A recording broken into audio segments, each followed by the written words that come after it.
शब कदर की फजीलत और अहमियत अल्लाह ताली ने कुरान पाक में फरमाया कि हमने उस कुरान को शब कदर में नाजिल किया। तुम्हें क्या मालूम कि शब कदर किया है?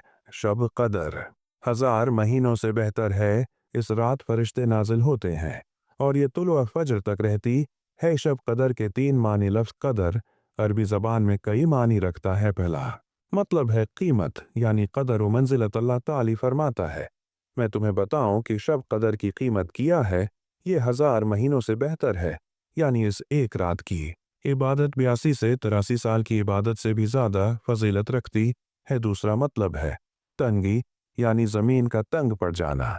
इस रात इतनी ज़्यादा तादाद में फरिश्ते ज़मीन पर नाजिल होते हैं कि ज़मीन तंग पड़ जाती है। तीसरा मतलब है मिक़दार, यानी तकदीर और फ़ैसले की रात।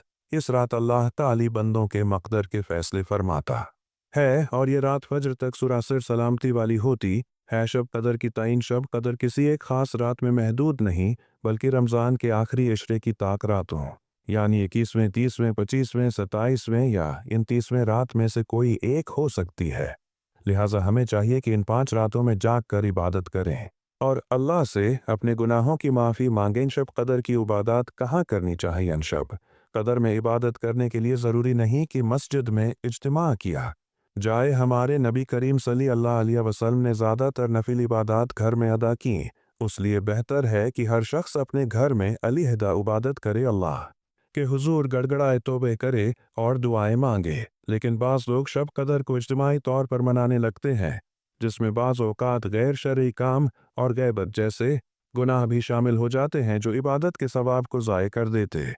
कि इन लोगों की मग़फ़िरत रमज़ान में भी नहीं होते। भी इकरम सल्लल्लाहु अलैहि वसल्लम ने फरमाया कि 4 किस्म के लोगों की बख्शिश रमज़ान और शब कदर में भी नहीं होती।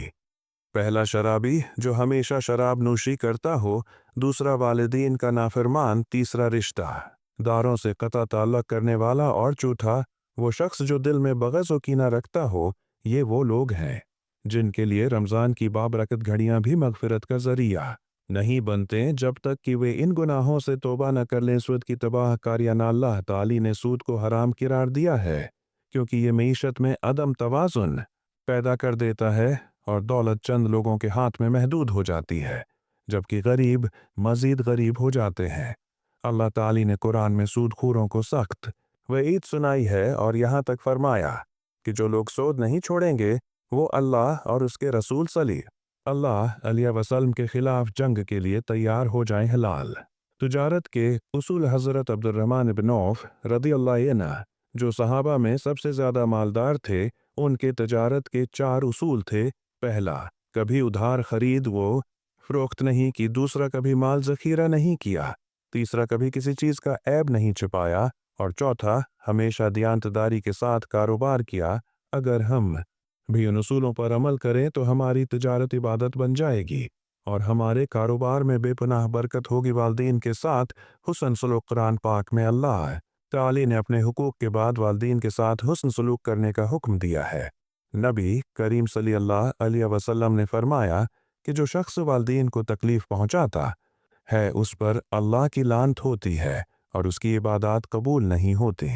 एक सहाबी का वाक़या है कि वो इतनी मोहब्बत और फरमानबरदारी से अपनी वालदा की खिदमत करते थे कि जब वो कुरान पढ़ते तो उनकी आवाज़ जन्नत तक पहुँचती थी। नतीजा शब कदर अल्लाह ताली की तरफ से एक अजीम तहफ़ा है, जिसमें हमें 1000 महीनों से ज़्यादा इबादत का सवाब हासिल करने का मौका मिलता है।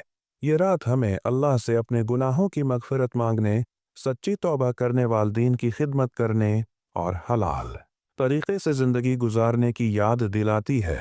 अल्लाह ताली हमें इस मुबारक रात में ज़्यादा से ज़्यादा इबादत करने और गुनाहों से बचने की तौफ़ीक़ अता फ़रमाए। आमीन।